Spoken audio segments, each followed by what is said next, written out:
Hey everyone, Shelagh here with Stuart Morris Textiles for another quick tutorial in the Don't Throw Out Your Scraps series. Today I want to show you how I turned my smallest plant-dyed fabric scraps into these cute little wrist pin cushions. They're really easy to make and I love using them because they use up so many scraps. You can make them any size and you don't have to attach them to your wrist, but I really need a wrist pin cushion at the moment, so let's make one of those.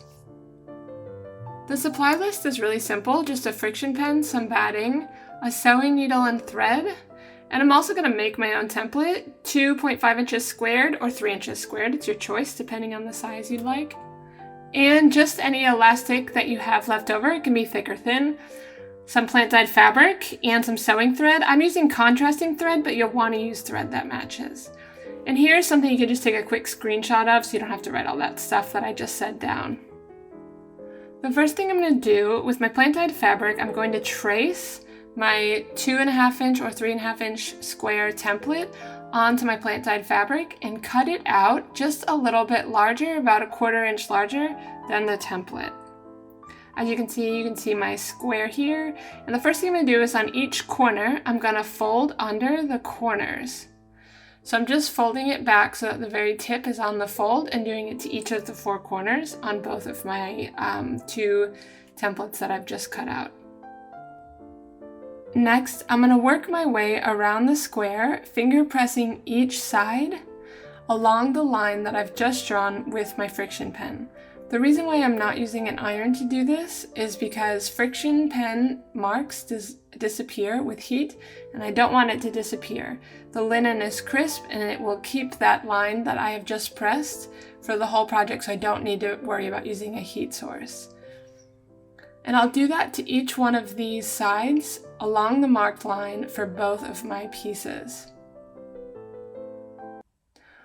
I'm going to check the back before I move to the next step because I really want to make sure my corners are quite crisp. Those look really good to me, especially this one. And so that looks good. I'm going to move on to the next step,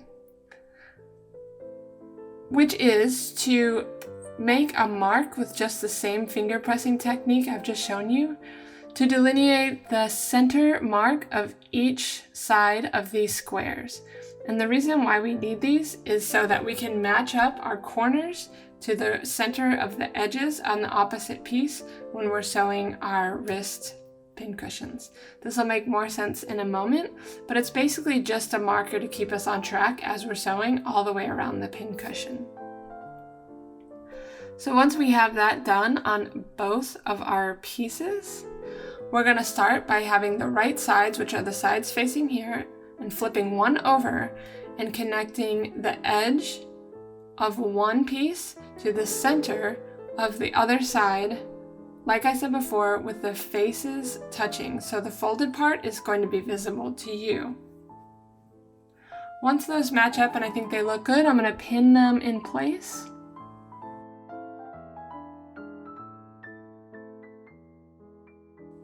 And next I'm going to take my sewing needle and thread. As I said before, I'm using a contrasting color, but you should use a color that matches. And I'm going to make a really big knot because linen is more loosely woven than other cloths, and I don't want this knot to slip through now when I'm sewing or later when I'm stuffing and putting more pressure on the sewing. So I'm going to start by popping my needle behind the first corner that's in the center of the opposite piece and just sewing through each layer and doing a double knot. Because I want these corners to be really secure, I'm going to do 2 double knots every time we come to a corner in this project. So when I am happy that that knot is secure, I'm going to turn my project around. Because I am right-handed, so you want to be sewing from right to left around your wrist pin cushion. If you're left-handed, you'll just do the opposite, stay on the other side. And I'm going to do a blind stitch through these pressed edges. And what that means is I'm just going to take my needle and pop it underneath the first bottom layer of fabric, pull it through,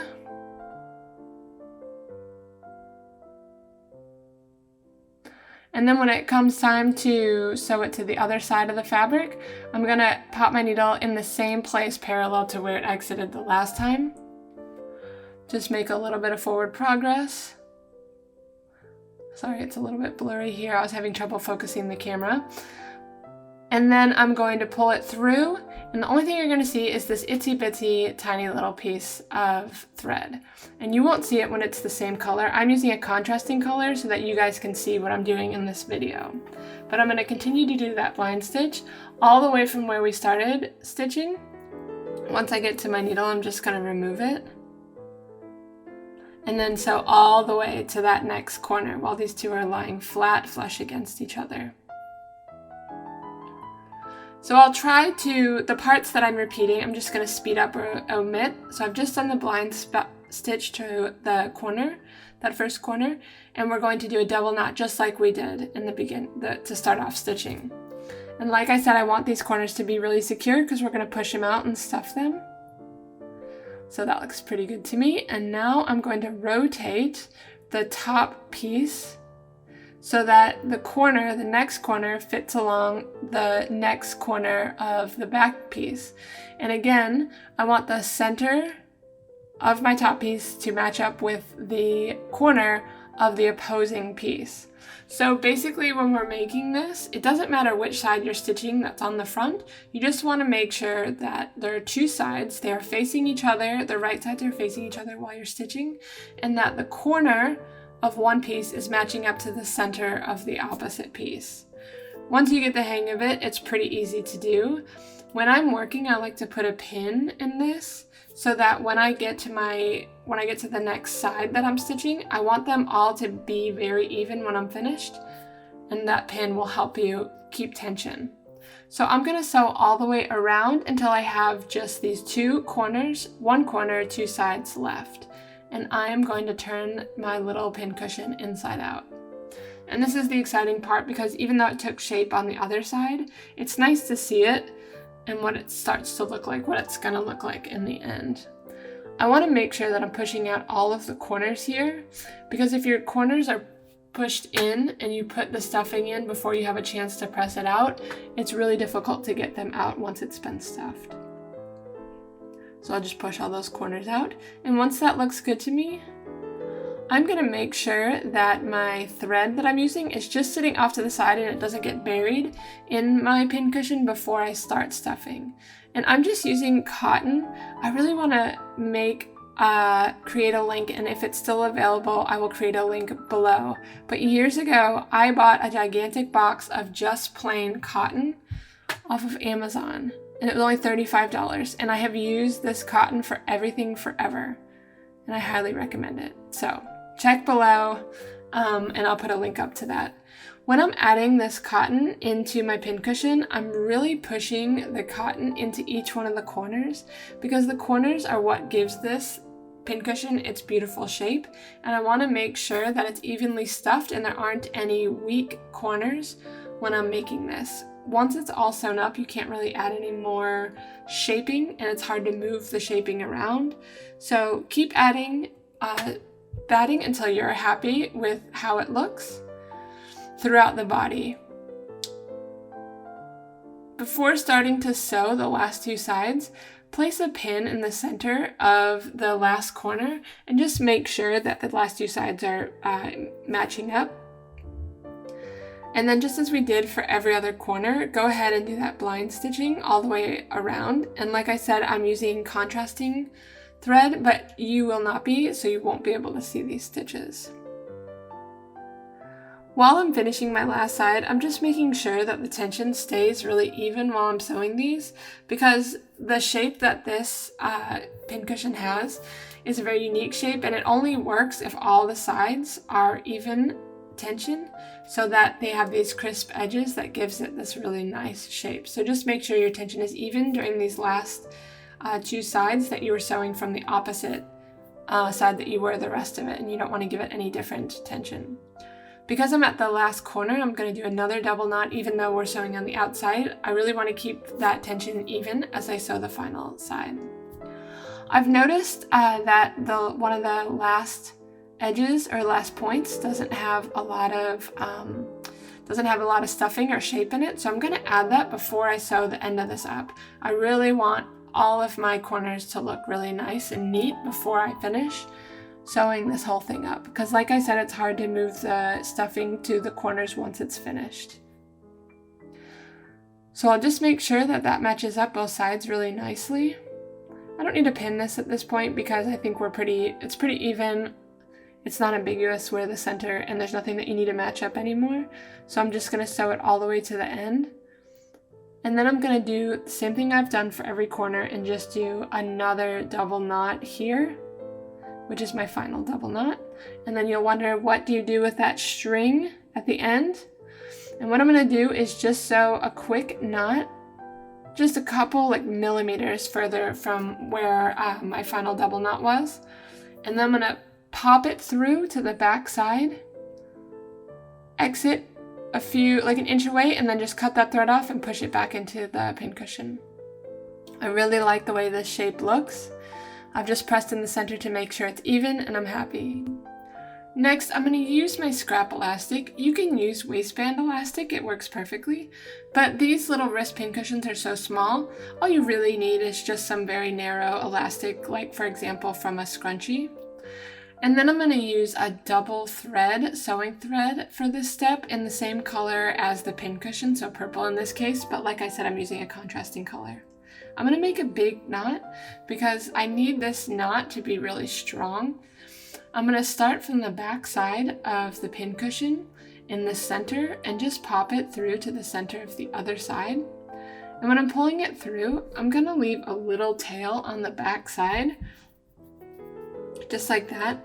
And then I'm going to pop it back right next to my needle, not through the same hole obviously, but just right next to where I just came out, and then do the same on the back side. And when I pull my thread through, I'm not going to pull it through all the way. First, I'm going to slip my needle between the two threads, just for that extra security that it creates when I pull my needle through through the knot, through the two threads that made the knot. And that looks pretty good. I like that tension. So I'm just gonna tie a double knot in the back side of this to secure that pincushion in the center. That looks great. Very happy.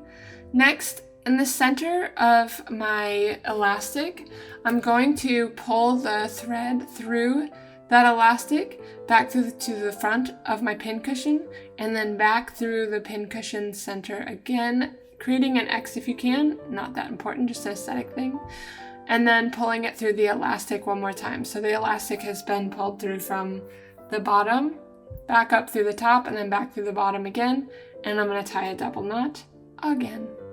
You can hide these double knots if you want to, but nobody's going to see the side when it's on your wrist. So I think if you want to get a very tight knot, it's easier just to make the knot on the back side and not in between the elastic and the pincushion.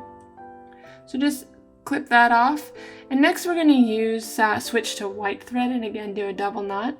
And the reason why we switch is so that you don't see the stitching as much, but like I said, I'm going to do it in a different color just so you guys can see it. I've found the size that I want my wristband to be, and I'm just going to really simply do a running knot here, a running stitch. And just stitch through to the overlapping pieces of elastic. This project I like because I never force myself to make it fancy. I like to do this with teenagers. Teenagers really like to do this project. And it's just fun. So don't put pressure on yourself to make these edges or these scraps really fancy. I like to tuck them under when I get to the edges so they look just a little bit neater. But these are really strong and they last a really long time with just the simple stitching, so don't obsess about this side. And there you go. How cute does that look, you guys? I hope you enjoyed that. This is the final step that you need to take, and it is just to press these edges because they get pulled apart a little bit when you are using the stuffing and they're pulled at the seams, but when you finger press all the way around, it gives it that final step and it looks so good and so neat. If you have large gaps, you can just run another thread through these edges to tighten them up. But that's basically it. I hope you enjoyed this tutorial. It's so fun for me to make these and show you how I use all my scraps. They're all plant dyed scraps, so obviously they're really precious and I never throw anything away. and it's nice just to have some really cute things that you've made that are really useful. So if you like this tutorial or you have any questions, leave a comment below. But as always, keep on making, and I'll be back